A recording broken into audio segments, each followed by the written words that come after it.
Hello, ladies and gentlemen, Captain Shack here. Welcome to some more Space Engineers coverage. Now, they just came out with the biggest update, and I think the most entertaining update yet for Space Engineers. Survival is out. So I'm going to show you guys a little bit of what they've added. There is a lot, and it's now a full game. Like, it's definitely a game you can sit down and play with and have goals that you can set for yourself, because you can die now.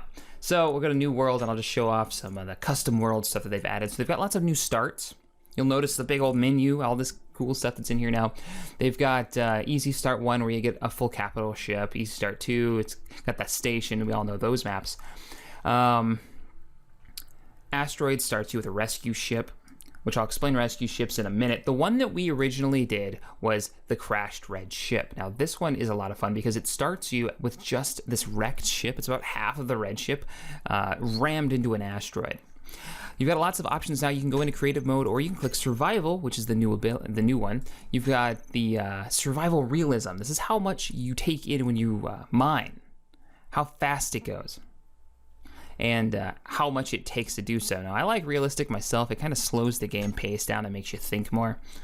Max objects. So if you're playing, let's do online real quick. We'll do friends. You can go up to 16 players right now. I've been keeping it about 6. We've had pretty good luck playing with 6 players. I haven't tried any more than that, but the game ran fairly well with a few small bugs. Maximum objects is something that's really important because this is the objects spawned in the world, not counting ship objects. This is stuff like steel tubing and construction kits, you know, things that aren't blocks that you can place, but items that you create. But this also counts the asteroids when you're mining and you break off bits of rocks and stuff. If you don't have this high enough, what'll happen is, say you have 100 and you have it set to 40. Well, if your buddy spawns a bunch of, if he builds a bunch of parts and they're floating off into space and you're trying to mine, the more rocks you spawn once you hit 40, his parts will start disappearing. The older items that are spawned in the world will start disappearing as soon as you hit the max. So I say about 200 for me seems to be the way to go. For our mining operations, we haven't had an issue with it. It means items will stick around long enough for us to deal with them if we need them. Amount of asteroids. Now, I've played on large 7 with 6 players and haven't had any issues at all with 200 max items. So I don't know if your systems will handle it. They say anything larger than 16 requires a 64-bit. We have 64-bit, but 7 asteroids seems to work pretty good, and it gives us plenty of resources so far. We did play like all night last night. Auto healing will change how this game works. Auto healing means that you'll heal if you take injuries. So if you fall from a high space with gravity on and you take some damage, or if you ram into something, you'll automatically heal. But if you don't have this on, you'll only heal at the med centers. Kind of a big deal. Autosave, I actually been turning off. Everybody knows what autosave does. It's fairly annoying. Just remember to save. Now, anybody can save the game, but just make sure the last person who has the most recent saved version hosts your game, or you're going to lose progress.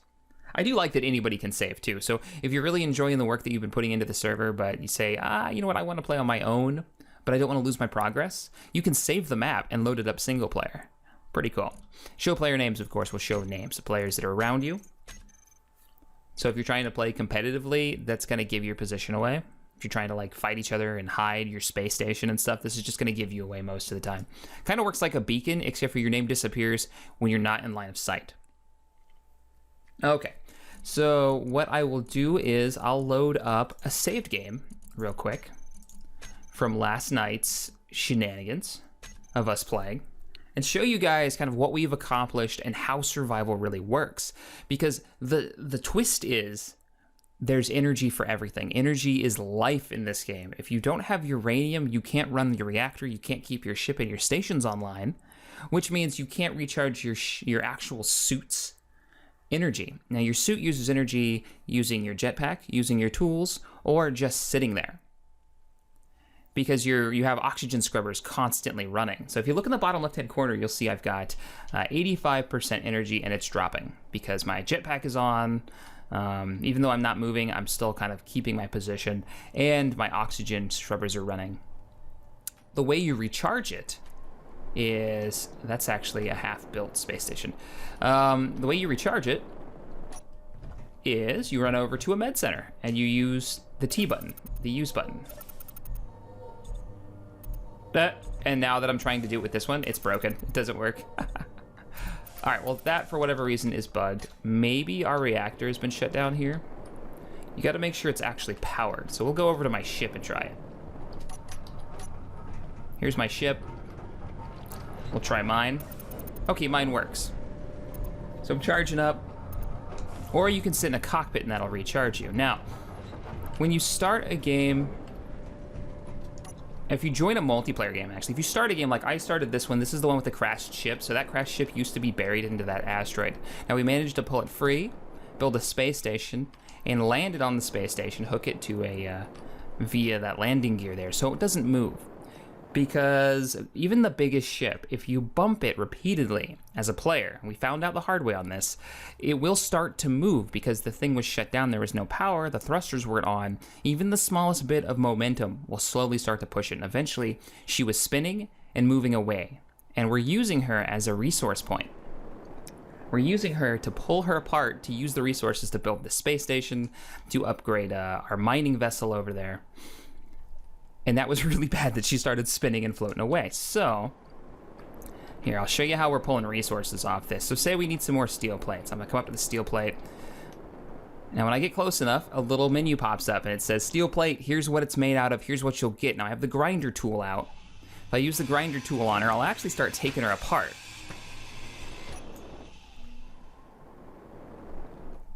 And if my backpack wasn't full, that would be in my backpack. But right now, pull up. What do I have on me? Some thruster components. Get out of here, thruster components. I don't plan on saving this, so float away. Those are those items I was talking about with the 200 limit. There it goes. All right. So when you start in a multiplayer game, if you don't have a spawn point, which would be one of the med centers, you'll start in what's called a rescue ship. This right here is a rescue ship. Now, I'm gonna warn everybody right now, we learned this the hard way too, there's just enough fuel to get the thrusters to get you going in a direction and get you someplace where your buddies are. But that's it. Then she's gonna shut down if you're not careful. Now, you have to really conserve fuel usage in these things because it doesn't start you with much. So I really recommend you turn off your inertial dampeners and glide anywhere you want to go. Use momentum to your advantage. As you can see, I've got 15 days of fuel right now, but as soon as I start moving around, it drops to like 19 minutes, 3 minutes if I'm turning at the same time as using forward thrust. So you see how quickly, 3 minutes is not a long time. You'll burn through that and then you'll be drifting. The first time we did this, you know, people like to spawn in, they say, oh, there's my ship. She's just gonna float off now. All right, I'm in, guys. I'm coming to you, and they'll hit full throttle, and they'll point the ship directly at wherever your name is. And then the power will go out. They can't stop now. They've just made a bullet that's going straight toward you and your buddies. And there's no way to stop it without ramming it with another ship or somebody, you know, playing the rescue mission and getting in there with uranium, which is exactly what I had to do. The thing was spinning out of control. It was flying straight toward us. I had to get inside, get power to the reactor just in time to stop it before it rammed into our space station.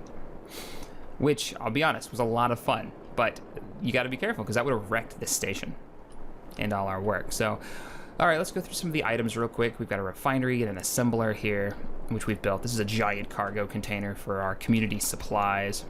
We've been tearing apart this this rescue ship and using the bits to build everything over here. So that's one of the ways you can get resources, taking apart ships if there's some in the world, or you can mine. Now I'm going to cut in some of the mining footage from our mining app, and you can see kind of how it went last night.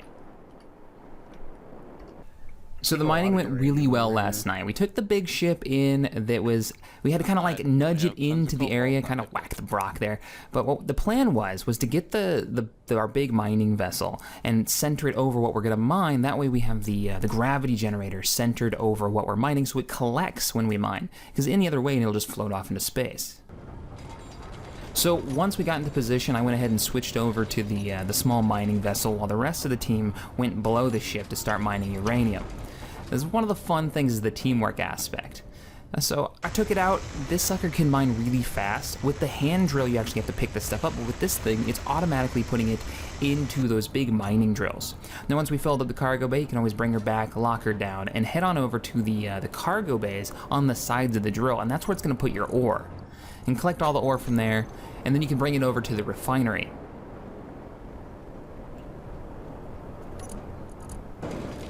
So that you can see, we got Marketh and Artaren mining down here, and the gravity's actually holding everything down, but everything has to be collected by hand. Now, the great thing about the starter ship, and how I'm probably going to design the majority of my ships, is have the cargo bay on the bottom of the ship here, so we can just fly over. This isn't the cargo bay, it's actually the refinery. Fly over, drop our stuff off, it can start refining as we're mining, making it really easy for the team. So that was mining in a nutshell, really. Now, talking about making things, the surviving ships, the rescue ships, actually come with everything you need as long as you've got power to refine things and to build things. Now, you got to think about when you're building ships, being able to access all the menus. So if you can't get to where you put the uranium in your reactor, then you can't actually refuel the thing. So you have to worry about that, which is pretty cool. I love how this ship is designed, because in the back of the ship, you can get to the refinery, you can get to the assembler, and you can get to your cargo bay without ever going inside your ship. Really easy access.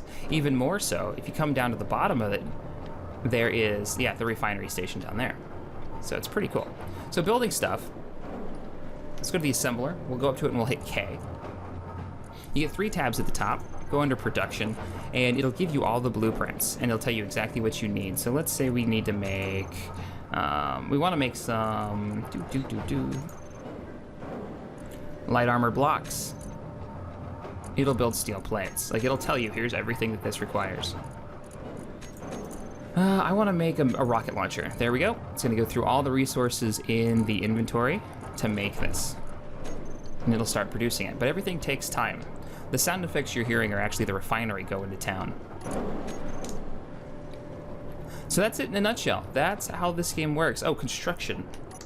The coolest thing about this. So let's say I wanted to expand the space station here. Construction outside of survival puts down these wire frames. So you can design an entire ship before you ever actually build it, get it the way you want it. Now, putting these down requires that you have the very first resource in the list, which in this case would be a steel plate. So once you get that first resource, you can put the wireframe down. Once it's down, if you have the other resources in your backpack, or at least some of them, you can walk up to it and start building with the welder.